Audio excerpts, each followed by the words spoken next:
Good morning, beautiful people. Welcome to my channel, which focuses on Vedic Astrology study from the perspective of your soul path, career, and relationships. These are the focus areas of this channel. If you're new to my channel, please consider sharing the content with your fellow astrology enthusiasts, leaving your comments below in case you need to share anything interesting you found in your chart, etc. If you are my listener on the podcast directories like Spotify, Apple, Podcast Addict, Pandora, and so on, welcome. Also, you might want to visit my YouTube channel, take screenshots of the chart displayed there so you can study alongside the chart, Natal, Navamsha, D10, and so on and so forth. Also, for those listening on the podcast directory, you might want to take advantage of the Vedic Astrology Beginners course, which is available in the memberships area as a playlist on my channel. YouTube link is in the description box. You might want to visit that and take advantage of that. That is not being covered on the podcast directory. If you need a personal reading, do get in touch with me on the email, both on the podcast directory as well as on YouTube channel, and we can explore what's going on in your life and what you need some assistance or clarity with. You see, the entire purpose, as I see it, of Jyotish and Vedic Astrology is to get clarity in your mind about what's going on in different areas of your life, what your soul path is driving you towards in this lifetime, and where you can apply yourself to the best possible outcomes. Be it in any area of life, we all have different areas of life. Primarily, I focus on soul path, your life path, profession, career, job, business, etc., as well as intimate relationships. And all the podcasts here cover pretty much personality, relationships, and career as the determinants of how you want to engage with the rest of the world. We all are born in some way, some form in different societies. The whole idea is to best put yourself at use where you are happy doing what you're doing, you're content doing what you're doing, and you feel your life has a meaning and a purpose somewhere. We are just trying to unlock that using the tools of Vedic Astrology. Now that we have finished studying the Amatyakaraka in different Navamsha, the 12 of them, let us do some career case studies for Amatyakaraka, because unless we do some case studies, unless we implement and study the Amatyakaraka from the perspective of charts, actual charts or virtual charts, we won't know how it is applied or what it really means, isn't it? It's like trying to understand physics without applying it in a lab. You have to test this out on charts. So as much charts as you can get your hands on, practice these principles. If you have queries, you can leave it as comments in the comment box. But please take time to understand these principles first. All the series on Amatyakaraka and in Navamsha playlist uncover all of that first.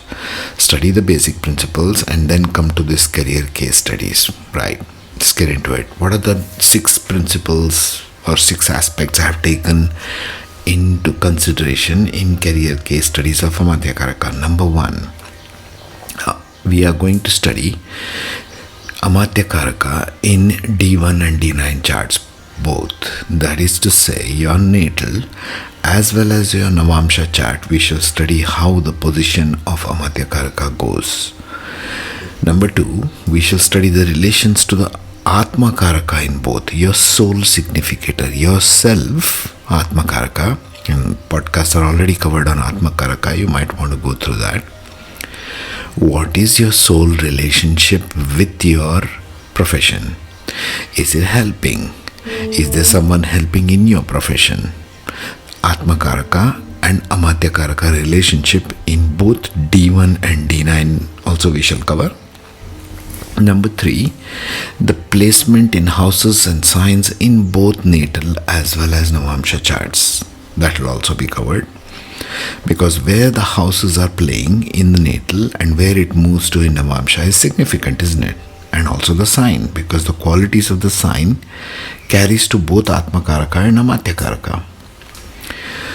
Number 4, types, progress, challenges, and successes in career, because we are focusing in these career case studies only. So We will deal with focal point as Amatyakaraka, and we will study Atmakaraka with respect to Amatyakaraka. Alright. Number 5, we will also try to borrow some hints from nakshatra placement of Amatyakaraka in the natal chart, because that's the physical manifestation. Yes, I already spoke of this. You might want to go through previous ones. Natal chart is your physical manifestation of reality. Navamsha is your internal self and all things going forward in your life. Essentially, when a soul is born, the way we apply Vedic astrology is from birth till the time you're 30 years old, till the time Saturn matures in a chart. What happens is you're acting more like only the physical manifestation, because you are pretty much in the hands of others. After 30 years, really it matures, and then the aspects of Navamsha kick in. So Navamsha literally is going forward in your life, the fortunes of your life. Yeah, this is the way also it is interpreted. So we shall try to borrow some nakshatra placement of Amatyakaraka in the natal chart also. Now, nakshatras are already covered extensively in the 27 nakshatras of Vedic Astrology playlist.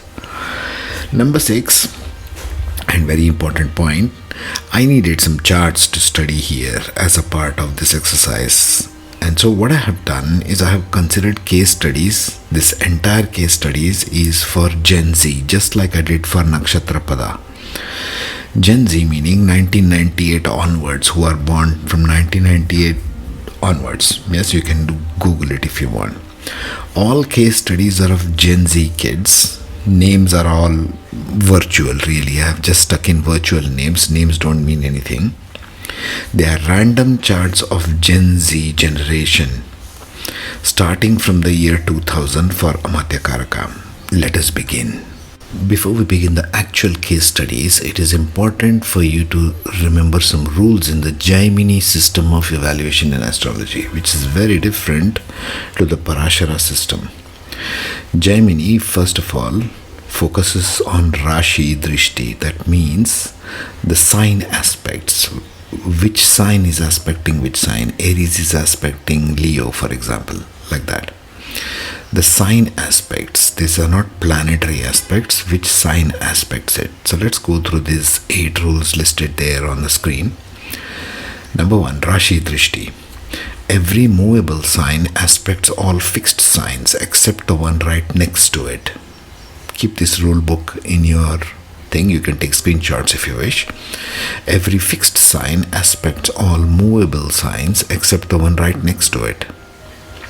So, movable aspects fixed except the one next to it. Fixed aspects all movable except the one next to it. Every dual sign aspects all other dual signs only. Okay. Then there is the Graha Drishti, that is a planetary vision. The planetary vision says Jaimini primarily uses Rashi Drishti, but planets inherit the aspect of the sign they sit in. So planets sitting in movable sign will aspect all other planets which are in fixed signs except the one next to it. Apply the same principle to all the first three rules. So planets essentially sitting in movable, fixed or dual sign, because Jaimini is based only on sign astrology, not so much on planets. Planets will automatically inherit everything about the sign.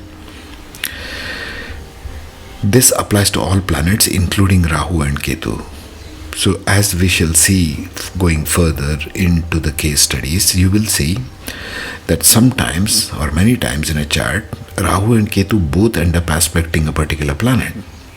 Because even though Rahu and Ketu are on opposite sides of every chart, but based on this kind of an analysis, based on Rashi Drishti, they both might end up aspecting a planet. And we shall see that in case studies. Some special considerations to see. Point number 6. Jaimini focuses on sign to sign influence, not degrees. Even if planets are far apart within the Rashi, they still aspect through Rashi Drishti. The same thing which I spoke of earlier. The only thing angles or degrees is considered is from Atmakaraka to Dharakaraka. The 7 Karakas is based on angle. what is your Atmakaraka, what is your Amatyakaraka, what is your Bhratrikarika, and so on. That considers the angle, but the sign to sign influence is very dominant here. Even if one is sitting in 12th house and one is sitting in 3rd house, for example, if the signs are influencing, the planets in those signs also are influencing one another. See, all this gets very complex unless we do some case studies, isn't it? So we shall do that from now on. 7th point, unlike the Parashari system, Jaimini does not use special aspects like Saturn's 3rd or 10th position or Jupiter's 5th or 9th position. Those are Parashara rules. Jaimini system does not use these rules of aspecting. It only considers sign aspect and planets therefore placed in those signs. Aspects, last rule, number 8, aspects are applied heavily in Charadasha analysis. If you want to do your predictive analysis, they interpret again based on this sign and interpreting the Karaka planets, Amatyakaraka, Atmakaraka, and so on. All the 7 Karakas of Jaimini. So we shall do analysis this way going forward. Let us begin. Now let us take up the career case study for Gabriel. This girl is a Gen Z girl, born in the year 2000. So if she exists, Gabriel is now 25 years old something. Okay, it's the right time for priming up the career, so to speak. Right, so that's her natal chart on the screen. Highlighted houses are the aspecting houses to Amatyakaraka. What is Amatyakaraka? First of all, in her chart, it's Jupiter, as you can see. The second highest degree. Her Atmakaraka is Sun. Like we said, we will take aspects of both Amatyakaraka and Atmakaraka to know the relationship between how the soul progresses in the career. First, Jupiter is Amatyakaraka. What is a core professional drive? Nature of Jupiter, as we saw in the earlier podcast. Jupiter as Amatyakaraka is more geared towards consultancy, knowledge distribution, guidance, expansion of knowledge in any form or learning, ethical compass, ethical guidance of institutions, law, legal and judiciary systems, higher education of all kinds, even banking, finance and law, okay, banking institutions. So professional orientation is typically of teachers, advisors, consultants, mentors, even spiritual guides if spirituality is indicated. They may be institutional workers in law, judiciary, banking, academia and government. That's the drive of Jupiter as Amatyakaraka. The attitude is wise, benevolent, principled, growth-oriented, focused on long-term influence. Jupiter, wherever it sits as Amatyakaraka, it is interested in something long-term. It is not interested in short-term pursuits. First, understanding the nature of Amatyakaraka is important while doing case studies, okay?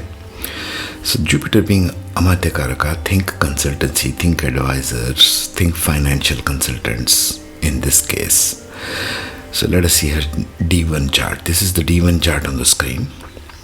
House placement of Amatyakaraka is in 8th house within the sign of Taurus.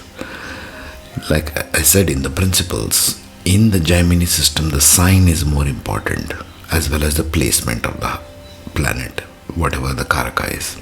In this case, Amatyakaraka is placed in the 8th house. So think first of all, 8th house means other people's wealth. Right? One of the things it stands for is other people's wealth, wealth management for other people, insurance and banking, for example. House placement is 8th house Taurus. What does this give us? Emphasis on transformation, research. 8th house is a good house for research. Crisis handling of any kind, because 8th house is a house of transformations. So any kind of crisis in finance, they will be good at. Because it's the house of Taurus. Taurus is the house of resources, shared wealth, doing consultancy in managing the finances of others. So Jupiter will give a depth of knowledge there. Careers would be linked to finance, investments, even psychology and investigation of kinds. Remember, 8th house matters. Insurance, financial insurance comes from 8th house. Laws of inheritance, because Jupiter stands for law. or even occult sciences. The sign influences Taurus, brings material stability, financial focus and value-driven orientation. And here's what I take ideas from even Parashara system. Jupiter is sitting in Rohini in Taurus, so it's all geared towards the resources more than occult, even though it is sitting in 8th house. 8th house matters also concern wealth of others. So this is what I feel Jupiter will do here. If you have any other thoughts, leave in comments. You can also analyze alongside me. The sign influence brings material stability. Taurus brings everything gathered to resource. And I have covered this in Taurus Navamsha. Okay? Planets in Taurus Navamsha, Amatyakaraka in Taurus. But that's for Navamsha. But we are talking about natal here. Natal has equally similar influence. Taurus is focused on financial focus here. Other people's finance, managing it, doing some consultancy related to finance management of other people. Value-driven orientation that can also have Taurian influence. Adds an interest in wealth management. There you go. Luxury and structured material growth. As it is conjunct with Saturn, which is a Darakaraka. Remember, Darakaraka is not just spouses. Darakaraka is also other people. How you work with other people. Saturn is a Karaka of work. Darakaraka means almost like 7th house, which also stands for working with others. This individual, since the Amatyakaraka is conjunct Darakaraka, they might be working with others a lot. Like I said, wealth management for other people. You need to work with others. Saturn adds responsibility, structure and gradual process. Saturn is a slow planet. Combination of Jupiter and Saturn in the demon chart emphasizes a career in law, policy making, senior advisory, management consulting and institutional authority. This is a good combination for wealth management or in banking industry, for example. Career growth is steady because Saturn is there. It may be delayed, eventually leading to seniority and respect. Just aside here, let's see the Jaimini aspects on this. That makes it interesting. So Jaimini aspect says, any planet sitting in a fixed sign is aspected by movable signs other than the one next to it. What is next movable sign to Taurus? Aries. So it is not affected by planets sitting in Aries. And there's nothing there anyway. It is affected by two other movable signs, Capricorn and Cancer, which are the 4th and the 10th house in this case. And there is the whole stellium of planets in the 10th house, Sun, Mars, Mercury, Rahu. And 10th house being of career, that all these bunch of planets are affecting the Amatyakaraka.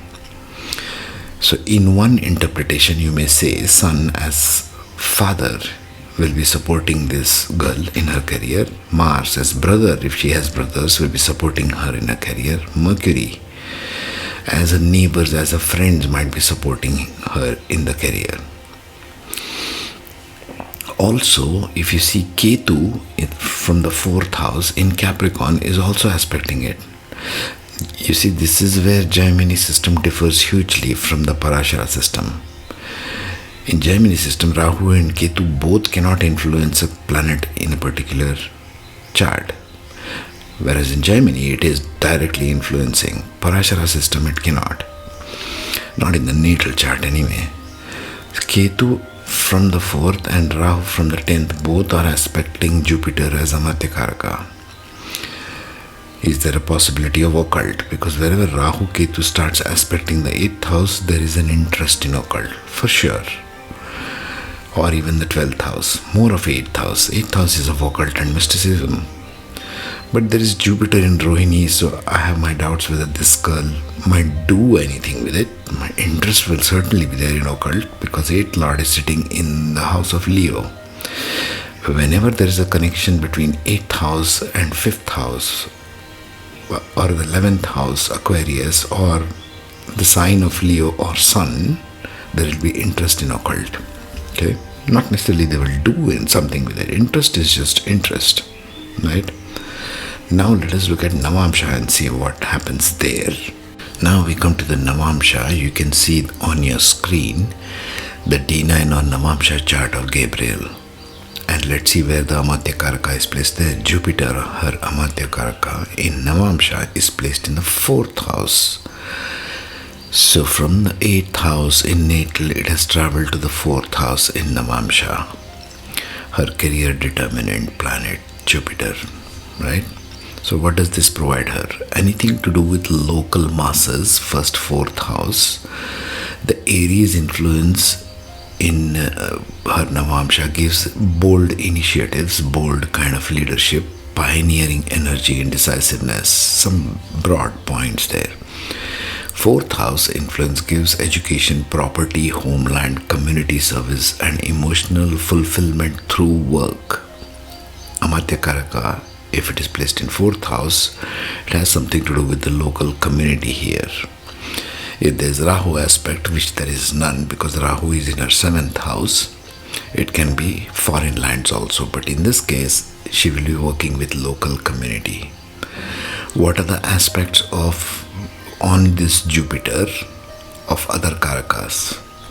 So this is a movable sign, Aries. It is aspected by fixed signs and planets there, except for the one next to it. That's the Jaimini rules. Let's follow Jaimini rules here.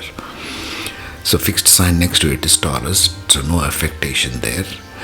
But it is affected by Aquarius and Leo. Now there is Saturn sitting in Aquarius in the 2nd house and Moon sitting in Leo in the 8th house. Once again, the 2nd and 8th houses are concerned more with wealth. 2nd house is your own earning and 8th house is other people's wealth. See, once again there is a highlight of other people's wealth. So what can you summarize here? She will be mainly doing something as an initiator. Aries is a lot of initiator energy, working in wealth management of people because Saturn from 2nd and Moon from 8th are aspecting Jupiter as per Jaimini rules. And Moon is also the Gnatikaraka, that means daily work and routines. People just consider Gnatikaraka as an enemy. Yes, Moon is the Gnatikaraka, so there might be some objections from her mother or oppositions from her mother. Because Moon is a Karaka of mother, that might happen. Also, Saturn is aspecting from 11th sign of Aquarius in the 2nd house.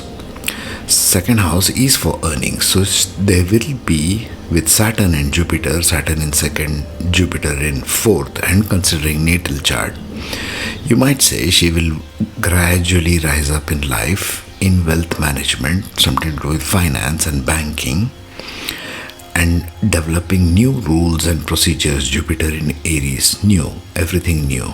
There might be a little bit of distractions of the 5 senses. I've covered this in Navamsha Amatyakaraka series. So you might revisit what the Aries energy will provide to her in her career. You might leave your comments here if you find something else also, something additional. Also, Moon from the 8th house means the mind is interested in managing other people's wealth. If you take a hint from the Parashara system, Moon is in Purva Falguni, in Leo, in the 8th house, in the house of managing other people's money.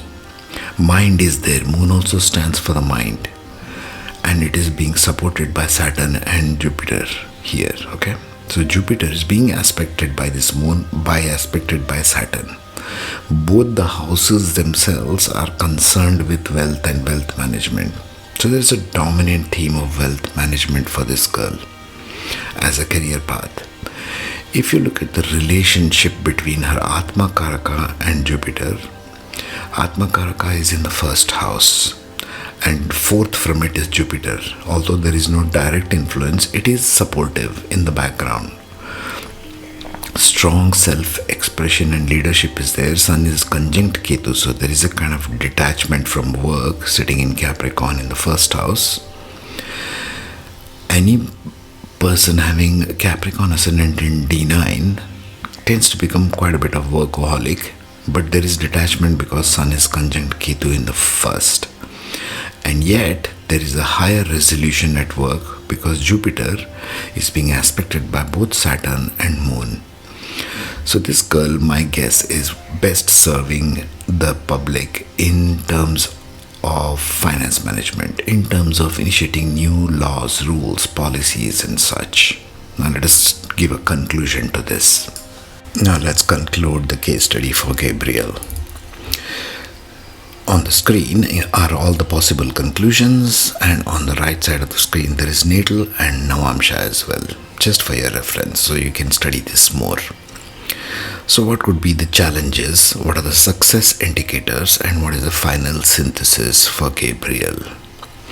Challenges being, if you see the natal chart there, Saturn and Jupiter in the 8th house, Amatyakaraka conjunct Saturn in the 8th house. 8th house is also the place for instability, sudden changes, and a need for adaptability in career. This is one of the things highlighted. There is some need of stability in this particular placement of any planet, 8th house in natal. Saturn conjunction delays give slower rise, giving the person the patience and the endurance, slow growth through life. That's another aspect. Taurus influence gives all kinds of material attachment, resource management of other people as a career path. There might be emotional turbulence from Navamsha placements. Intense crisis may affect decision making, especially considering Jupiter is aspected by Moon from the 8th. The mind can get a little unstable. Jupiter wants quick results in Aries Navamsha. Everything in Aries is very fast moving, yes? There might be a lot of distraction of the five senses. Remember Aries Navamsha. And so there might be that aspect playing in. Success indicators are the strong 10th house. Remember, a natal chart had Mars, Sun, Rahu and Mercury. All are determinate achievements. This girl wants a prominent placement in career. She wants name, fame, popularity. Very strong communication skills she has. And she has a Mars and Sun together in the 10th house. Very strong 10th house. This ensures for her, even though she might have a little bit of struggles here and there, she will get a good prominence and public position, name and fame in her career. Because that aspecting, 4 planets aspecting from the 10th house to her, Amatyakaraka, indicates this. All of these 4, as we saw in the natal part, from the 10th house, all planets in Cancer are aspecting Jupiter in the 8th house. Therefore, there might be name and fame later in career. Saturn slows it down, so there will be slow and steady growth in career. Jupiter as Amatyakaraka conjunct Saturn grants seniority, policy-making power and long-lasting credibility. Name and fame. She might even work for government, I would think, because Sun in the 10th house provides governance. Might be working for government sectors, in banking and in insurance institutions, making new policies. I'm just going along with intuition here. Navamsha alignment of Sun and Amatyakaraka, because Sun and Amatyakaraka are placed 4th position. Any planets placed in Kendra or Trikona position between Atmakaraka and Amatyakaraka. In her case, Sun is Atmakaraka, Jupiter is Amatyakaraka. So there is a 4-10 relationship. There is a Kendra relationship, which is good. Even 159 is good. There is no enmity between what your soul desires and what her career desires. There is a support there. A silent support, you might say. So in the final analysis, her likely professions could be law, judiciary, legal advisor, policy strategist for the government, Sun and Mars in the 10th house, finance and banking investment like we saw earlier. Education in academia, I would put it at lesser here. See, there might be always a number of career combinations. One of the career likely professions will shine. That's why this analysis helps you. Because you might have a dozen careers for each particular planet and placement, depending on house and the type of planet. But it depends upon what is the dominant energy shining in Natal and Navamsha. In her case, it's finance management in large institutions of government. Not necessarily NGOs or public service as is written there. Not necessarily even real estate. Although 4th house is there in Navamsha influence. That's the consideration here. What is the trajectory of her career? Early, she might go into research, finance, hidden or administrative work, 8th house, Saturn and Jupiter. Later, she might go to advisory, consulting, policy making. I would put policy making more than law and education. Later in life, she might be a senior authority, institutional leadership, because Sun is in the 10th house. She might work later in life for government. That's Gabriel's career path. It's a beautiful career path. Understand that some of the charts that I will be covering here as a generic charts for case study are of course Gen Z, but I'm taking some charts from the older ones which I had already made for Nakshatra Pada series. So you might even correlate that. This is the same Gabriel whose chart I had covered in Natal to Navamsha Nakshatra Pada series. Some of them I shall cover more here. We need more kind of charts, more combinations to really get this, isn't it? Alright, take care and study more. Take screenshots. If you're on my podcast directory, come here, take screenshots and then do your studies. Alright, take care. Have a good day.